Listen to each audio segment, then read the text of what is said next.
Assalamualaikum warahmatullahi wabarakatuh. Saya Teresa Madanti. Di sini saya akan menjelaskan salah satu metode dalam pemberdayaan masyarakat.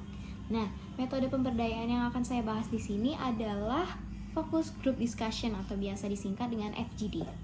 Jadi, buat kalian yang nggak tahu, apa sih FGD itu? Nah, FGD ini merupakan diskusi yang dilakukan secara berkelompok.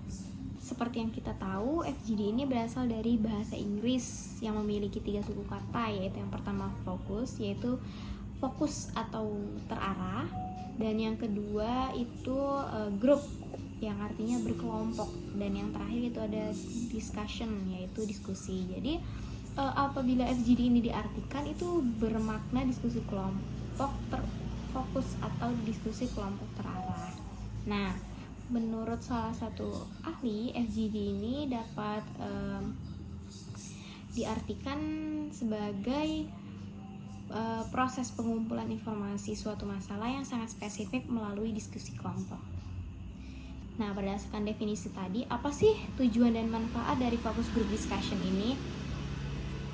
Nah, seperti yang telah dipaparkan bahwa FGD ini secara arti itu merupakan diskusi kelompok terarah. Maka metode FGD ini dipilih karena dapat memberikan kemudahan dan peluang bagi peneliti untuk menjalin keterbukaan, kepercayaan, dan memahami persepsi, sikap, serta pengalaman yang dimiliki partisipan, peserta, atau informan. Nah, FGD ini juga sering digunakan sebagai salah satu metode pengumpulan data dalam penelitian kualitatif, itu baik sosial, humaniora, maupun kesehatan. Nah, dibandingkan dua metode penelitian lainnya yaitu wawancara dan observasi, FGD ini memiliki keunggulan yaitu dalam waktu yang bersamaan peneliti itu akan bisa mendapatkan informasi yang sangat beragam. Selanjutnya di sini saya akan menjelaskan beberapa model dari focus group discussion. Jadi di sini ada 8 model FGD. Yang pertama itu ada single focus group, yaitu jenis diskusi kelompok model klasik. Nah, pada model ini semua peserta itu ditempatkan dalam satu kelompok untuk membahas topik secara interaktif. Nah, pada model ini tidak banyak peraturan yang diterapkan, sehingga peserta diskusi ini bisa bersifat homogen maupun heterogen, baik itu bervariasi secara profesi, pendidikan, ataupun kategori lainnya. Selanjutnya yang kedua ada two-way focus group, yaitu model diskusi kelompok yang melibatkan penggunaan dua kelompok. Jadi kelompok pertama ini akan secara aktif mendiskusikan suatu topik, sedangkan kelompok yang kedua ini bertugas untuk mengamati atau mengobservasi di kelompok pertama ini tadi. Jadi kelompok kedua akan mendiskusikan interaksi dari kelompok pertama dan akhirnya kedua kelompok akan masing-masing menarik kesimpulannya. Selanjutnya yang ketiga ada dual moderator focus group, yaitu model diskusi kelompok terarah yang melibatkan dua moderator. Nah, moderator pertama ini bertugas untuk memastikan kelancaran sesi diskusi, sementara moderator yang kedua akan memastikan bahwa semua topik yang dibahas itu sesuai dengan tujuan penelitian. Namun ada kalanya moderator kedua ini biasa disebut juga sebagai asisten moderator. Nah, kenapa sih harus menggunakan dua moderator? Karena ada kalanya diskusi dengan hanya satu moderator itu bisa membelok atau kurang fokus dari tujuan utama. Sehingga penggunaan dua moderator ini diharapkan dapat memastikan sesi diskusi akan berjalan lebih produktif sesuai dengan tujuan. Yang keempat itu ada client participant focus group, yaitu model diskusi kelompok yang melibatkan satu atau lebih perwakilan partisipan atau peserta untuk berpartisipasi dalam diskusi, baik itu diskusi secara tertutup maupun diskusi secara terbuka. Yang kelima ada responden moderator focus group, yaitu model diskusi kelompok yang melibatkan satu atau lebih dari responden yang diminta untuk bertindak sebagai moderator sementara. Yang keenam ada mini focus group, yaitu model diskusi kelompok terarah yang melibatkan orang sebanyak 4 atau 5 orang dalam setiap kelompoknya. Yang ketujuh ada teleconference focus group, yaitu model diskusi kelompok terarah yang menggunakan panggilan konferensi 296 ruang obrolan, tepatnya dengan jaringan telepon.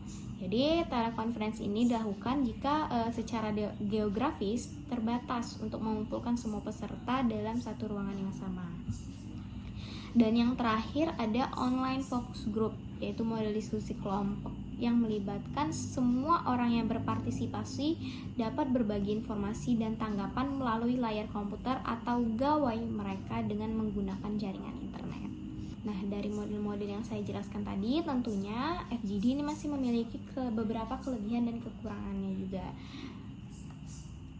Pada kelebihan FGD itu suatu kelompok itu mampu menghasilkan suatu informasi, ide, dan pandangan yang lebih luas dibandingkan dengan individu. Sesuai dengan pengertian FGD tadi merupakan sebuah diskusi kelompok.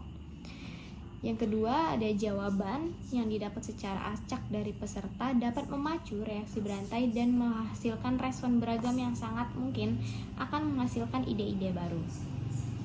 Selanjutnya, diskusi kelompok merupakan hal yang sangat menyenangkan, rasa lebih rileks sehingga mampu merangsang setiap peserta untuk berpartisipasi selama diskusi.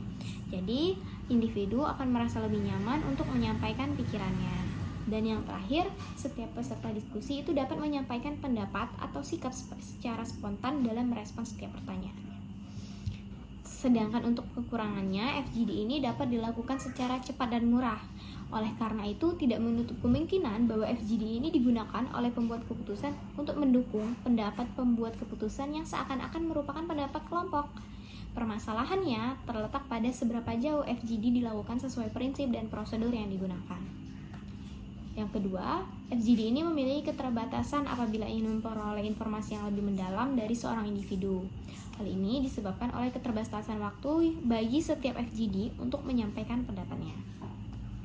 Yang ketiga, FGD ini memerlukan moderator yang memiliki kemampuan untuk memandu diskusi. Karena aktif atau pasifnya diskusi ini berjalan, itu sangat dipengaruhi oleh kemampuan moderator sebagai fasilitator.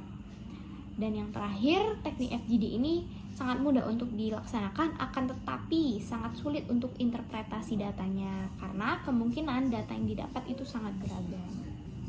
Oke, mungkin sekian penjelasan yang bisa saya berikan mengenai salah satu metode pemberdayaan masyarakat, yaitu focus group discussion. Mohon maaf bila ada salah kata. Saya akhiri. Wassalamualaikum warahmatullahi wabarakatuh.